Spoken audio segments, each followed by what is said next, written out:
প্ৰশ্নলৈ শুৱালকুছি মহাবিদ্যালয়ত উপস্থিত নাই ইয়াতে আমাৰ যিটো কলেজ আৰু এটা সংগঠনে মিলি পেলাই এটা ইণ্টাৰনেশ্যনেল ছেমিনাৰ কৰিছে মিডিয়াম মাইক্ৰ' আৰু স্মল এণ্টাৰপ্ৰেনিউৰ্ছ বা কিবা এটা ইণ্ডাষ্ট্ৰীৰ কাৰণে বিশেষকৈ টেক্সটাইল ছেক্টৰত কেনেকৈ কাম কৰিব পাৰে দুদিনীয়া এটা ছেমিনাৰ হ'ব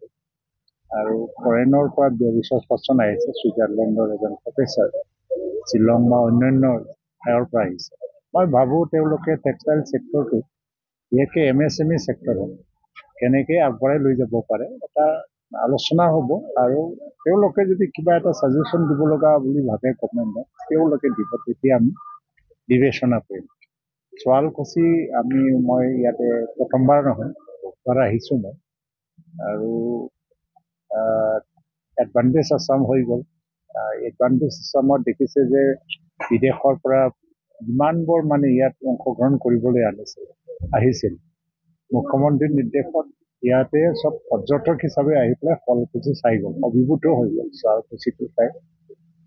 আজি আমাৰ ৰিলায়েন্স ইণ্ডাষ্ট্ৰীৰ পৰা মুকেশ আম্বানীয়ে ঘোষণাও কৰি গ'ল যে শুৱালকুছিটো এডপ্ট কৰিব এতিয়ালৈকে কনক্ৰিট কোনো এটা মানে প্লেনিংটো হোৱা নাই যে এডপ্ট কৰিব কি কৰিব আমাৰ শুৱালকুছিটো নিজস্ব কিবা আমি অট'নমি হিচাপে আমি চলাই আছোঁ আৰু আমাৰ থলুৱা প্ৰডাক্ট এইবিলাক ৰক্ষা কৰিব লাগে মুগা প্ৰডাক্ট ৰক্ষা কৰিব লাগে তাৰ কাৰণে আমাৰতো দায়িত্ব আছেই কিন্তু আমাৰ আম্বানীয়ে ইয়াত কি সহায় কৰিব পাৰে এডপ্ট কৰি পেলাই তো ডাঙৰ এটা ডেভেলপমেণ্ট প্ৰজেক্ট বা পলিচি ইয়াত আহি আছে এইটো ভাল কথা নিজস্বটো মেৰি পেলাই আমি তেখেতৰ সহায়টো ল'ব পাৰোঁ আৰু বিশেষকৈ অসম চৰকাৰে এতিয়া প্লেনিং কৰি আছে যে আমি অদূৰ ভৱিষ্যতত মুগা ফেষ্টিভেল আমি আয়োজন কৰিব পাৰোঁ এইটো গভৰ্ণমেণ্ট অফ ইণ্ডিয়াৰ সহায়ত তেওঁলোকে এপ্ৰুভ কৰিলে হ'ব ইতিমধ্যে প্ৰপ'জাল বা প্ৰজেক্টবিলাক আমি তৈয়াৰ কৰিছোঁৱেই আৰু ভাবিছোঁ যে যিহেতু মুগা প্ৰডাকশ্যনটো অসমতে 90%তকৈ অধিক 95% টোটেল মুগা প্ৰডাকশ্যন ভাৰতবৰ্ষত অসমৰ পৰাই হয় বাকী 5-6%টো আমাৰ নেইবাৰিং ষ্টেটবিলাকত পোৱা হয় মিজোৰাম মেঘালয় নাগালেণ্ড অৰুণাচল মণিপুৰ কোঅৰ্ডিনেটেড মেনাৰত নৰ্থ ইষ্টৰ সকলোবোৰ ৰাজ্যক সামৰি লৈ পেলাই আমি মুগা ডেভেলপমেণ্টৰ কাৰণে কাম কৰিব পাৰিম সেইখিনি আমি চাই আছোঁ আৰু মুগা আৰু শুৱালকুছি এটা ইণ্টাৰভিউত আমি দিব নোৱাৰোঁ কাৰণ মুগাত আজি যিখিনি সমস্যা দেখিবলৈ পাইছে তো মানে ইয়াত ক্লাইমেটিক কণ্ডিশ্যনৰ কাৰণে বহুতখিনি সমস্যা আহি যায় এইটো কেনেকৈ আমি এই ক্লাইমেটিক কণ্ডিশ্যন চেঞ্জিং যিটো এটা বানপানী আহিলেও ফাৰ্মবিলাক নষ্ট হৈ যায় বাকী গ্ল'বেল ৱাৰ্মিং আৰু জলবায়ু পৰিৱৰ্তনৰ কাৰণে মুগাটো ছাষ্টেইন কৰা ইয়াত চাইণ্টিফিক এটা ডাঙৰ ৰিচাৰ্চৰ প্ৰয়োজন তাৰ কাৰণে আমাৰ আছাম যিটো যোৰহাটৰ এগ্ৰিকালচাৰ ইউনিভাৰ্চিটি তেখেতসকলৰ লগত আমাৰ এটা বুজাবুজি হৈছে আৰু তেখেতসকলে এটা ক'ৰ গ্ৰুপ টীম মানে ৰিচাৰ্চ স্কলাৰৰ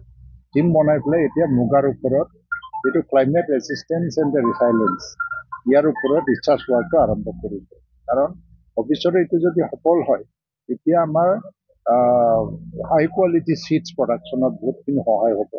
আৰু প্ৰডাকশ্যনৰ পিছত যেতিয়া ফিনিছ প্ৰডাক্ট হৈ আহে মুগাটো প্ৰিজাৰ্ভ কৰাও মুস্কিল বহুত চেঞ্চিটিভ আপুনি কিনিলে আৰু আলমিৰাত মানে ভালকৈ পেকেট কৰি থ'লে ইও ছেফ নহয় তাত বহুত ক্ষেত্ৰত দেখিবলৈ পাইছোঁ সেইকাৰণে এই ক্ষেত্ৰত আমি কাম কৰিবৰ কাৰণে তেখেতসকলক এটা দায়িত্ব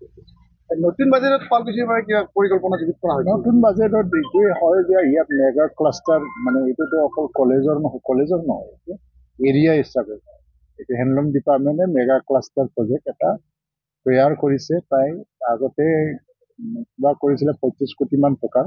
এতিয়া গোটেই বস্তু চালি জাৰি চাই হিচাপ নিকাচ কৰি 31 কোটি টকা ধাৰ্য কৰা হৈছে মানে 37টো ঘোষণা মানে এটা প্ৰপ'জালত ঘোষণা হৈছিলে এইবিলাক কিন্তু হিচাপ নিকাচ কৰা হ'ল কিমান লাগিব আৰু এইটো হিচাপে 31 কোটি টকা ধাৰ্য কৰা হৈছে ৰিলায়েন্সে কি ক্ষেত্ৰত ইয়াত বিনিয়োগ আমি কৰিব নোৱাৰোঁ মানে এতিয়ালৈকে MOU হোৱা নাই এডপ্ট কৰিছে ৰিলায়েন্সে যেতিয়া ডাঙৰ এটা কোম্পানীয়ে আজি আহিছে ইয়াত আমাৰ থলুৱা শিপিনীসকলক সহায় কৰিবলৈ যদি আগবাঢ়ি আহে ইয়াৰে যিসকলে এণ্টাৰপ্ৰেনিউৰ্ছ আছে তেওঁলোকক যদি সহায় কৰিবলৈ আহে আৰু তাৰপিছত তেওঁলোকে যদি মাৰ্কেট পলিচিৰ ক্ষেত্ৰত ডাঙৰ এটা ইনিচিয়েটিভ লয়, ইয়াৰ পৰা প্ৰডাকশ্যন দেশ বিদেশলৈ এটা টেকন'লজি ছাপৰ্টত যদি আহি যায়। আজি যিটো ছেমিনাৰৰ কিন'ট এড্ৰেছত আমাৰ প্ৰফেচাৰ অনুজে কৈছে যে টেকন'লজিৰ অবিহনে আপুনি ডেভেলপ কৰিব নোৱাৰে টেক্সটাইল ছেক্টৰত। আৰু টেকন'লজিটো ব্যৱহাৰিক টেকন'লজি, এনেই জানিলে নহ'ব, ৱেবছাইট খুলি দিলে বা ক'ৰবাত আমি আপলোড কৰি থ'লোঁ সেইটোতো নহয়। ব্যৱহাৰিক ৱেবছাইট প্ৰতিটো এণ্টাৰপ্ৰেনিউৰ্ছে নিজেই একে 24/7 এই টেকন'লজিটোতে লাগি থাকি পেলাই বিজনেছটো কেনেকৈ প্ৰমোট কৰিব পাৰে তাৰ কাৰণে স্কিল ডেভেলপমেণ্ট, কেপাচিটি বিল্ডিঙৰ বহুত প্ৰয়োজন। এই ক্ষেত্ৰত তেওঁলোকে বহুত সহায় কৰিব। ৰিলায়েন্সে এনেকুৱা এটা ভাবিছে সিহঁতে হেৰি কৰিব নেকি, এইটো যিটো ক'ব আমাৰ নোৱাৰে নহয়, এইটো আৰু তেওঁলোকে ঘোষণাহে কৰিছে, এডপ্ট কৰিব। তেওঁলোকে কি কৰিব ইয়াৰ ওপৰত কেনেকৈ হস্ততাঁতটো থাকিব, অৰিজিনেলটো থাকিব নে এইটো আমাৰ অৰিজিনেলটো অৰিজিনেল থাকিব। চেক্ৰিফাইচ কৰিব নোৱাৰে। এইটো মেচিন মেড কাপোৰক লৈ গুচি নাযায়তো, সেইটো নাই, এইটো নহয়। এইটো অৰিজিনেলটো থাকিব আৰু